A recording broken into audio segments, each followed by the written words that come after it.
সবাইকে কুড়ান দিয়েছে, আমাকেও দিয়েছে।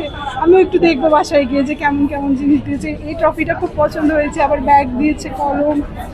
আমাদের শিবির একটা সংগঠন রয়েছে, আর মেয়েদের জন্য স্পেসিফিক্যালি এই ছাত্র সংস্থার আয়োজনটা রয়েছে। আমি এখনো ওরকম কিছু ফিল করিনি। আমি মনে করি ওনারা চাই যে জাতি ধর্ম বর্ণ নির্বিশেষে আমরা যেন অসাম্প্রদায়িকতার ঊর্ধ্বে একসাথে বসবাস করতে পারি। এক এক ধর্মে এক এক নীতির কথা বলা হয়েছে, ওনারা ওনাদের ধর্মটাকে এগিয়ে নিয়ে যাচ্ছে। আমি দেখতে পারি নাই কোথাও যে দেখতে পাইনি যে ওনারা আমাদেরকে প্রভোগ করতেছে যে এটি করতেই হবে, তোমাদেরকে এটি মেনে চলতেই হবে। তারা একটা পথ দেখায়, কিন্তু আমি মানবো কিনা সেটা আমার বিষয়। তো আমি কখনো এরকম কোনো ইনফ্লুয়েন্সের শিকার হইনি। অনেক গিফট পেয়েছি। প্রথমত তো বলতে চাই যে সবাইকে কুড়ান দিয়েছে, আমাকেও দিয়েছে।